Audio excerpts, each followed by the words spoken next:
여러분 안녕하세요. 스마트폰 사용자가 가장 많이 쓰는 기능 중 하나가 스마트폰 키보드일 텐데요. 아무 생각 없이 이용하는 키보드에 다양한 편의 기능이 숨겨져 있습니다. 이번 시간은 스마트폰 키보드에 숨겨진 알수록 편리한 기능들을 알아보겠습니다. 이 기능은 삼성 키보드에 숨겨진 기능들이 되겠습니다. 삼성 키보드는 갤럭시의 기본 키보드로 되어 있죠. 그래서 문자 메시지, 카카오톡, 삼성 노트, 인터넷 검색 등 어디든 키보드를 이용하는 곳에서는 그대로 이용할 수 있습니다. 카카오톡으로 이용을 해보도록 할까요? 대화방으로 들어왔는데요. 여기 메시지 입력창을 터치하신 다음 키보드가 올라오게 되면 메시지를 입력하게 되죠. 그런데 메시지를 입력하다가 이모티콘들을 이용하는 경우가 많습니다. 그러면 입력창 우측에 있는 이모티콘 버튼을 눌러서 이모티콘들을 찾아서 입력을 하게 되죠. 일일이 하나씩 찾아야 하는데요. 그렇게 하지 않아도 간편하게 입력할 수 있습니다. 메시지 입력창에 필요한 이모티콘을 텍스트로 쓰시면 됩니다. 예를 들어 대화방에서 누군가 생일일 경우에 케이크 이모티콘들 많이 이용을 하시죠? 그런 경우에 케이크 이모티콘을 찾을 필요가 없이 입력창에 케이크라고 입력을 합니다. 케이크 입력하면 바로 이모티콘이 여기 나오죠. 터치하면 케이크 들어가고요. 그대로 전송 버튼 누르면 케이크 이모티콘 전송이 되겠죠. 이모티콘 간단하게 이용할 수 있죠. 그 다음은 자동차라고 입력을 해볼까요? 자동차라고 입력을 하면 이모티콘이 나오는데요. 이 경우는 이모티콘 버튼을 누를 때마다 다른 모양의 자동차가 나오게 됩니다. 눌러보면 계속 다른 모양 자동차들이 나오죠. 이렇게 여러 가지 이모티콘들을 누를 때마다 계속 꺼낼 수가 있습니다. 이 중에 마음에 드는 이모티콘이 있으면 터치하고 앞쪽은 지워주면 되겠죠. 아니면 그대로 전부 전송을 하실 수도 있습니다. 자동차 이모티콘 들어갔죠? 이렇게 간편하게 이모티콘 입력을 할 수 있습니다. 그 다음은 텍스트를 입력을 해보도록 하겠습니다. 이렇게 텍스트를 입력하는 중에 중간에 오타가 있어서 중간 부분을 고쳐야 돼요. 그러면 커서를 그 위치로 옮겨야 되죠. 그럴 때 손으로 이렇게 터치를 해서 지우시게 되는데요. 손으로 터치하다 보면 제대로 터치가 안 되는 경우가 대부분입니다. 그래서 몇 번씩 터치를 하게 되는데 이렇게 손으로 터치하지 않고 간단하게 커서를 옮길 수 있죠. 커서를 옮기는 방법은 두 가지인데요. 여기 있는 스페이스를 누른 상태에서 움직여서 이렇게 커서를 움직일 수도 있고요. 그 다음 두 번째는 잡한 부분을 아무 곳이나 터치해서 바로 움직이면 커서가 움직일 수도 있습니다. 지금은 스페이스바를 터치해서 움직이도록 설정이 되어 있는 상태인데 키패드를 터치해서 움직이는 기능을 이용하기 위해서는 키보드의 설정으로 들어가야 됩니다. 키보드 설정으로 들어가기 위해서 키보드 위쪽에 툴바를 꺼내야 되는데요. 글씨를 입력하는 도중에는 이렇게 추천 텍스트가 나오게 되죠. 이때 좌측에 있는 화살표를 누르면 툴바가 나오게 됩니다. 이 툴바에 보시면 설정 버튼이 있죠. 이 설정 버튼을 눌러서 설정으로 들어가실 수 있고요.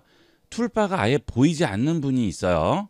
그럴 경우에는 설정에 들어가셔서 아래쪽으로 내려가시면 키보드 툴바라고 있죠. 여기에 체크가 되어 있어야만 툴바가 나오게 됩니다.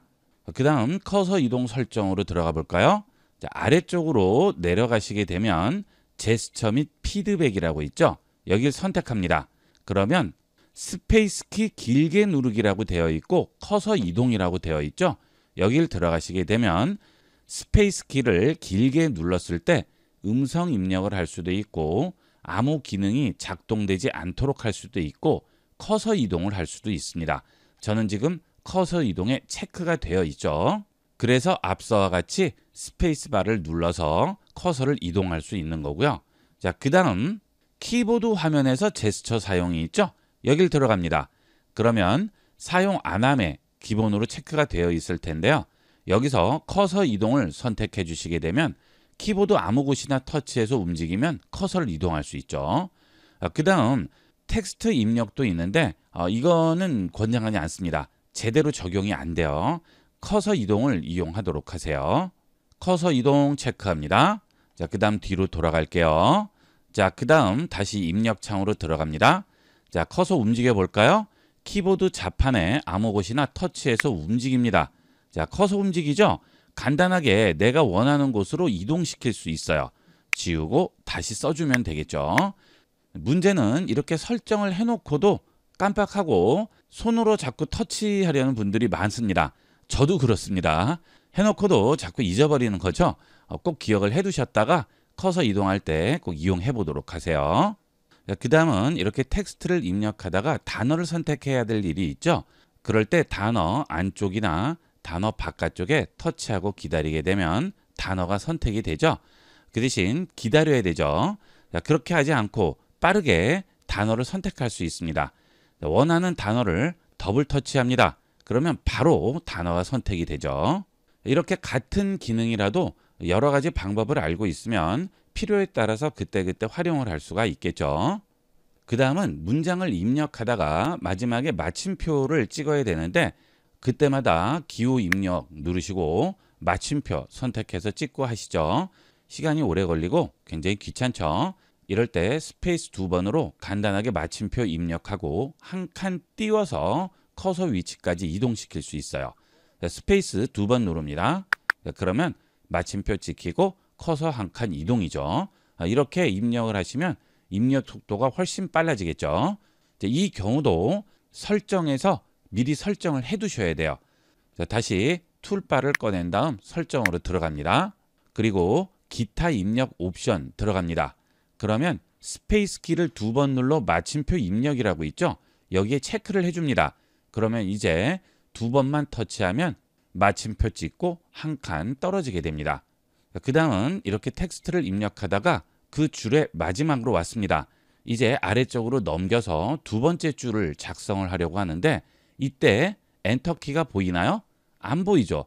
보내기 버튼이 있습니다. 여기서 이 버튼을 누르면 메시지 전송이 되어버리죠. 이럴 때 줄바꿈을 할 수 있는 방법인데요. 마지막에 커서가 있을 경우 터치하고 기다립니다. 그러면 줄바꿈이라는 메뉴가 나와요. 이걸 누르시면 바로 줄바꿈으로 넘어가게 됩니다. 엔터가 적용이 되는 거죠. 그 다음 원하는 문장 또 입력을 하시면 되겠죠. 그 대신 줄바꿈의 경우는 텍스트 중앙에 커서를 두고 기다렸을 경우에는 단어가 선택되죠. 여기도 상단에 메뉴가 나오게 되고 점색의 버튼을 누르면 아래쪽에 줄바꿈이 있는데요. 이 줄바꿈을 할 경우 지금 선택된 단어는 없어지죠. 그래서 이렇게 문장 중앙에서 줄바꿈을 할 경우 커서를 중앙에 두고 스페이스를 누른 다음 터치하고 기다리면 빈 공간만 선택이 됩니다. 여기서 상단 점색의 버튼 누르시고 줄바꿈 누르시면 해당 텍스트와는 상관없이 줄바꿈이 되겠죠. 텍스트가 연결되어 있는 상태에서는 그 텍스트 전체가 선택되기 때문에 커서가 하나라도 들어간 상태에서 터치하고 기다리시면 빈 공간이 선택돼서 간단하게 줄바꿈을 할 수 있습니다. 그 다음은 이렇게 텍스트를 입력하다가 보면 한자 입력을 할 경우가 있죠. 그럴 때 여러분은 어떻게 입력을 하시나요? 보통은 한글로 입력을 한 다음 한자 변환을 한다거나 복잡한 과정을 거치죠. 아니면 다른 곳에서 한자를 써서 붙이는 경우가 있는데요. 필기체 입력 방법을 이용해서 간단하게 한자 입력할 수 있습니다. 툴바에 보시면 손글씨 기능이 있는데요. 이걸 선택합니다. 그러면 여기에 쓴 손글씨를 입력창으로 바로 입력을 할 수 있습니다. 수어지교라고 한번 입력을 해보도록 하겠습니다. 그러면 숫자 바로 들어가죠. 자, 어자는 조금 복잡한데 제대로 입력되는지 볼까요?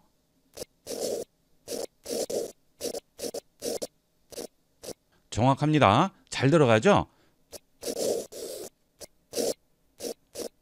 교까지 입력을 했습니다. 수어지교 들어가죠?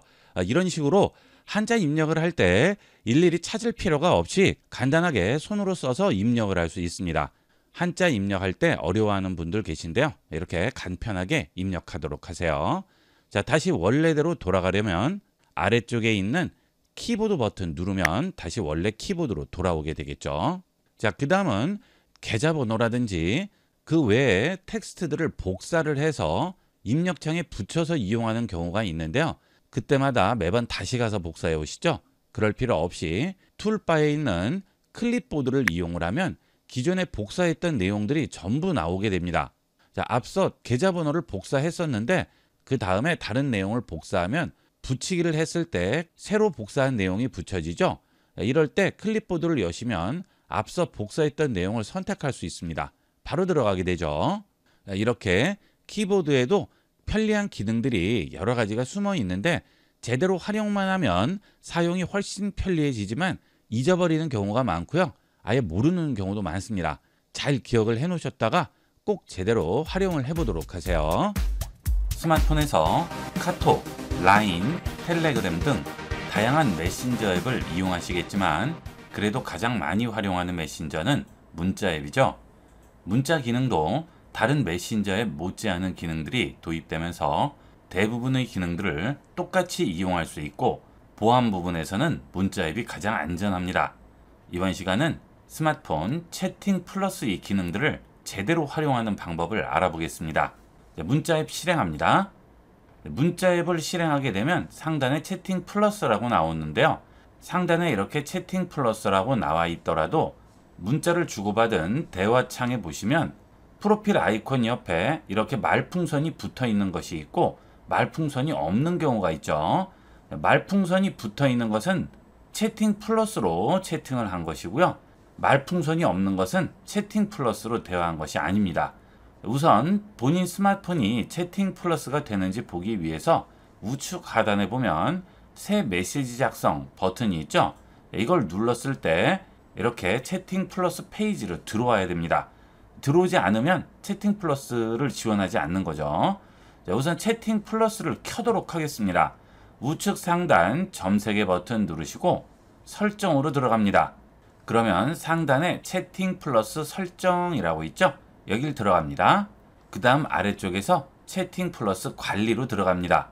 그러면 채팅 플러스 켜기와 끄기 둘 중에 하나가 나올 텐데요. 켜기로 되어 있으면 지금 꺼져 있는 상태가 되겠죠. 켜기 버튼을 눌러서 채팅 플러스를 켜셔야 되겠고요. 저같이 채팅 플러스 끄기가 되어 있는 경우는 이미 채팅 플러스가 켜진 상태가 되겠습니다.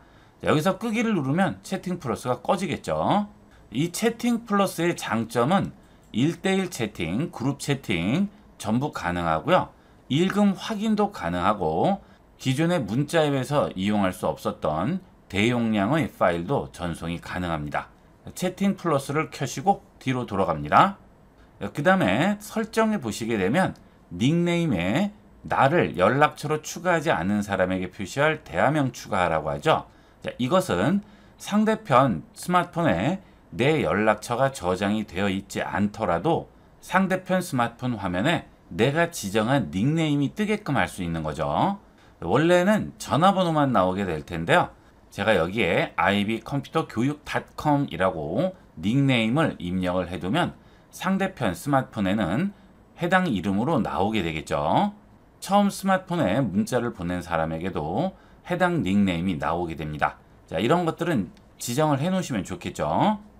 그 다음은 연락처에 저장되어 있지 않은 사람이 초대한 그룹 채팅에 참여되지 않고 참여 여부를 선택해서 참여할 수 있도록 여기도 켜주시는 게 좋겠습니다.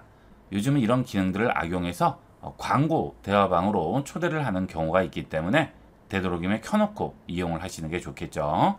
자, 뒤로 돌아가겠습니다. 채팅 플러스 대화방을 만들어 보도록 하겠습니다. 자, 아래쪽에 새 메시지 작성 누르고요. 1대1 대화 선택합니다. 자, 이렇게 되면 내 연락처에 있는 사람과 채팅 플러스로 대화를 할 수 있는 거죠. 자, 이 경우는 상대방도 채팅 플러스가 가능해야지만 이용할 수 있겠죠. 연락처에 있는 사람의 경우는 연락처를 검색할 수도 있고요. 아래쪽에서 직접 선택할 수도 있겠죠. 자, 그 다음에 내 연락처에 없는 사람은 번호를 직접 입력할 수도 있습니다. 스마트폰 연락처에 없어도 상관이 없어요. 그냥 번호 입력해서 바로 대화창을 열 수 있습니다. 그 다음 연락처를 보게 되면 프로필 아이콘 옆에 파란색 말풍선이 보이죠? 자, 이 사람들은 전부 채팅 플러스가 가능한 사람들입니다. 그 다음 그게 없는 사람들은 예전 구기종 갤럭시를 이용하시거나 또는 아이폰을 이용하시는 분들은 채팅 플러스가 되지 않기 때문에 말풍선이 보이지 않겠죠. 자, 선택을 해보도록 하겠습니다. 그러면 대화방으로 들어오게 되죠. 이제 상대편과 채팅을 할 수가 있는데요. 자, 간단하게 한번 보내볼게요. 안녕하세요 라고 전송을 해보겠습니다. 자, 그러면 이렇게 상대편에게 전송이 됐죠. 이때 내가 보낸 문자는 파란색으로 나오죠. 채팅 플러스의 경우에는 이렇게 내가 보낸 메시지는 파란색으로 나오게 됩니다. 지금 여기에 보시면 1이라고 나와 있죠. 상대방이 아직 이 메시지를 보지 않은 거죠. 자, 이때 5분 안쪽으로는 보낸 메시지를 취소할 수 있습니다. 기존 메시지 기능은 이런 기능이 없지만 채팅 플러스에서는 전송한 메시지를 상대편이 보지 않았을 경우 5분 안에는 전송을 취소할 수 있습니다. 자, 터치하고 기다리게 되면 보내기 취소라고 나오죠. 보내기 취소하면 방금 보낸 메시지를 취소할 수 있습니다. 당연히 상대편에게도 보내기 취소된 메시지입니다 라고 메시지가 나오게 되겠죠. 이번에는 상대편이 메시지를 전송을 해 볼게요. 자, 그러면 어때요? 파란색으로 이렇게 점이 나오고 있죠. 상대편이 지금 메시지를 쓰고 있다는 메시지 입력 상태가 되겠습니다. 자, 메시지를 입력하다가 멈췄어요. 그래도 지금 계속 나오고 있죠. 여기 있는 입력창에 텍스트가 한자라도 들어가 있게 되면 이 표시가 나오게 됩니다. 어떤 것이든 상관없어요. 이렇게 한자라도 들어가게 되면 입력 중이라고 표시가 나오게 되고요. 입력창에 들어가 있는 글씨를 완전히 지우게 되면 더 이상 그 표시는 나오지 않게 됩니다. 다시 메시지를 보냈는데요.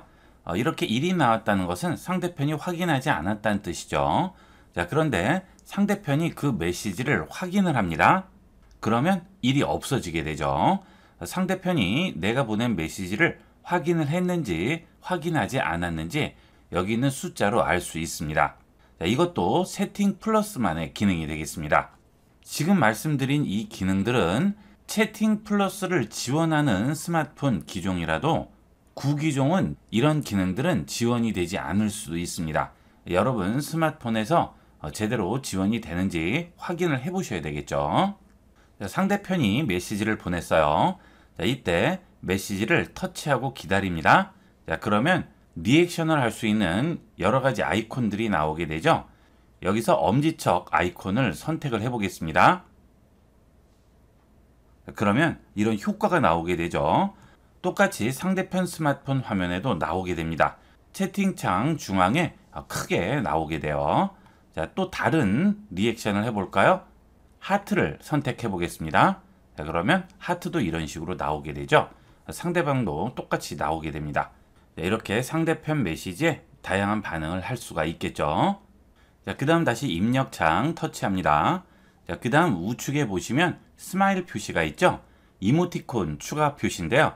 이 버튼을 누르게 되면 기존 문자 앱에서는 이용할 수 없었던 더 많은 다양한 이모티콘들을 활용할 수 있습니다.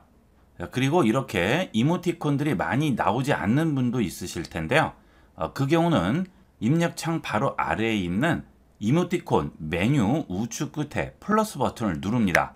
그러면 여러 가지 스티커들을 설정을 할 수 있습니다. 다양한 스티커들이 있죠. 이런 스티커들도 채팅 플러스에서만 이용할 수 있는 스티커가 되겠습니다. 상단에 있는 여러 가지 버튼들을 누르면 더 다양한 이모티콘이나 스티커들을 이용을 할 수가 있습니다. 그 다음 좌측에 있는 키보드 버튼 누르면 다시 원래대로 돌아오게 되겠죠. 그 다음 채팅 플러스 앱에서는 송금 기능이 제공이 되죠. 상대편이 계좌번호를 보내보도록 하겠습니다. 이렇게 상대편이 계좌번호를 보내게 되면 따로 송금 버튼 같은 것들을 추가하지 않아도 자동으로 송금 버튼이 생성이 돼서 전송됩니다. 여러분 스마트폰에 은행 앱이 설치가 되어 있으면 해당 은행 앱들이 여기에 전부 보이게 됩니다. 저 같은 경우 강용 스마트폰이라서 삼성 월렛과 토스만 설치가 되어 있는데요. 그 외에도 은행 앱이 설치되어 있으면 그 은행 앱이 여기에 전부 나오게 되겠죠. 자, 그러면 간단하게 은행 앱을 터치해서 바로 송금을 할 수가 있습니다. 복잡하게 따로 계좌번호 외워뒀다가 은행 앱 열고 들어가서 계좌 입력하고 할 필요가 없죠. 그 다음 메시지 앱을 실행하고 들어오게 되면 제일 위쪽에 플러스 버튼이 있죠. 이 버튼을 누르면 여러분이 주고받은 메시지를 스마트폰이 알아서 분류를 합니다. 그래서 카테고리를 자동 생성을 해줄 수가 있습니다. 저 같은 경우 지금 강의용 스마트폰이라서 메시지가 많이 들어와 있지 않는데요. 여러분이 보통 이용했던 여러 가지 메시지가 들어있을 경우에 플러스를 누르게 되면 자동으로 카테고리가 뜨게 됩니다. 은행이라든지 예약 이런 내용들은 자동 분류가 되는 거죠. 그 다음은 일정 추가 기능이 있습니다. 예를 들어 상대편과 약속을 했어요.